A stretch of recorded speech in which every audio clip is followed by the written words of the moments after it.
similar thought along the lines of relationship. Our relationship with the Lord. As I'm driving home,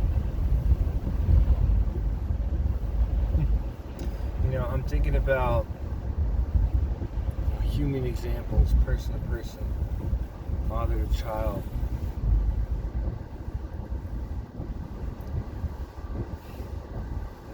I'm just thinking about how we've been playing religion. We've been doing all these things, and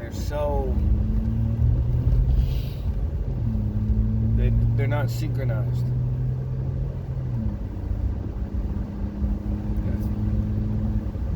don't know why synchro is a word that comes to mind. Like we do so much self-help and feel good, and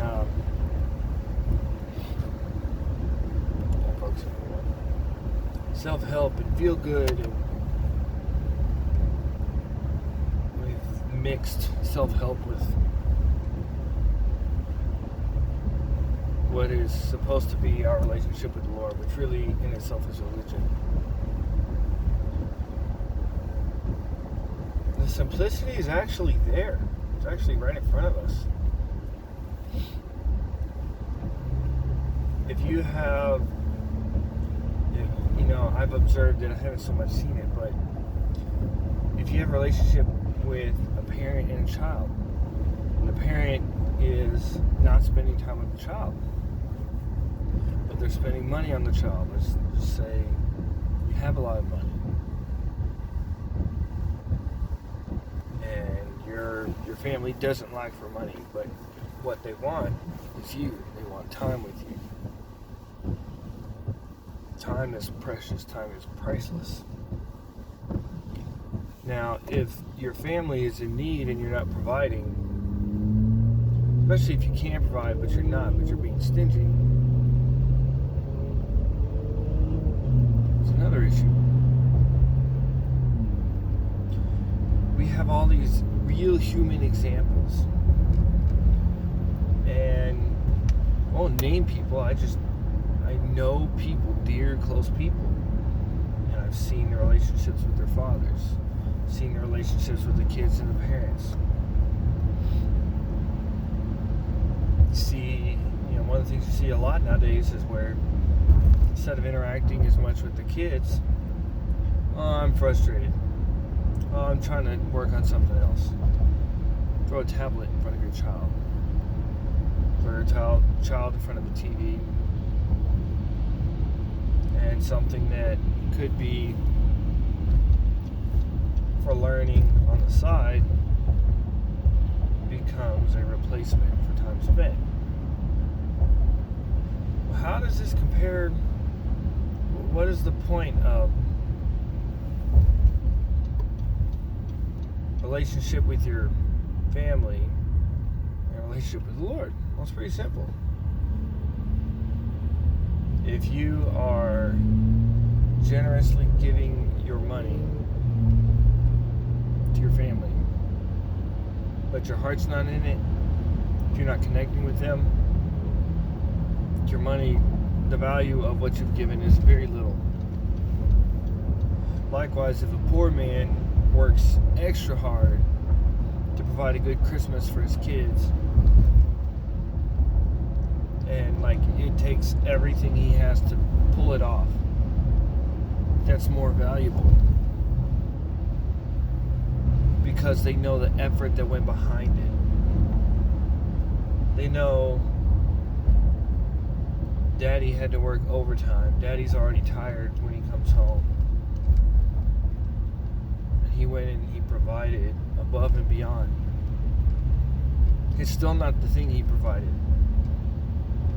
So a rich man may be able to provide many times more, but he didn't spend time to do it. It wasn't much of his effort. It didn't really cost him much to do it.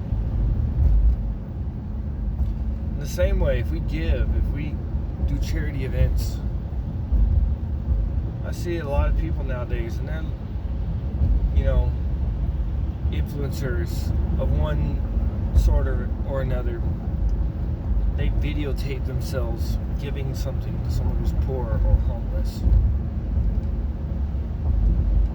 There's the ability to raise awareness for need at times, but that's not what's going on. It is literally a self-advertisement of, look at me helping someone, patting of self on the back. And in the same way in our relationship with the Lord, if we are doing it for others to praise us, it's still for self-gain. And that's the only reward you'll get.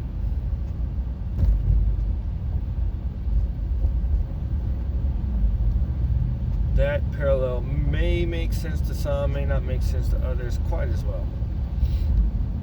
But to those who know, you will know.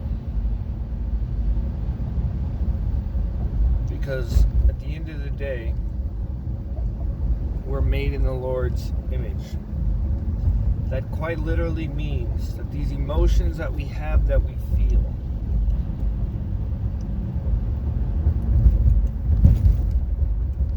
He literally had those emotions first. So when we're lying to ourselves, when we think we're fooling someone, but it's really ourselves that we're trying to fool, you're not fooling yourself. You're not fooling the Lord. He searches the hearts of men. He knows everything. In the same way He desires relationship, the way we desire it with a mother, with a father, with a brother, with a sister, with a husband or wife, with a child.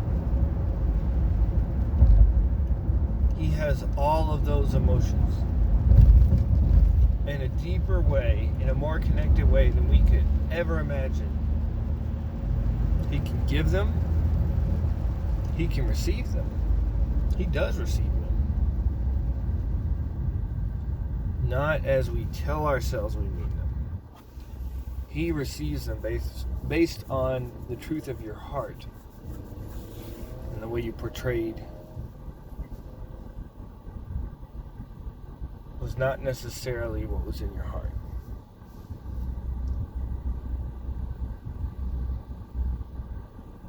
So if we are really, really, truly honest and laid bare, where we say, this is how my heart feels, this is where my heart is and what I'm giving, you could give less, but if your heart's in it, it will mean more. You can give more, but your heart's not in it, it means less. And that's something we all got to think of with everything we do.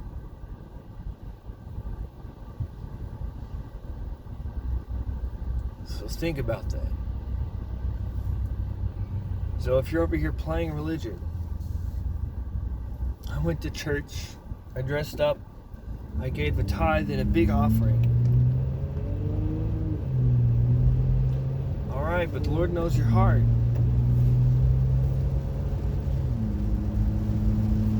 The Lord knows how you treat other people. And we talk about treat other people, but are we only giving to those who are easy to love, who love us back? Are we turning the other cheek after we've been struck? When we don't feel loved in return, are we still loving? Are we forgiving even if someone hasn't said sorry?